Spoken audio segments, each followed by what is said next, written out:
mayam ai phi anouba ama saba haugadore langchak sakpa hore cream machuga sigi green hai tare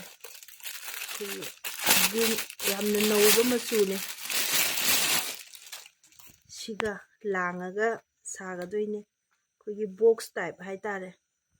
du phajagadra yengbiyo mayam phajagani phajaroi haibado comment ta haibiro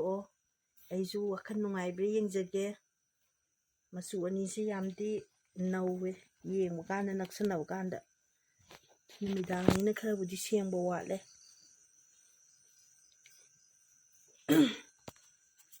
ai hojik langchak sakpa haujarage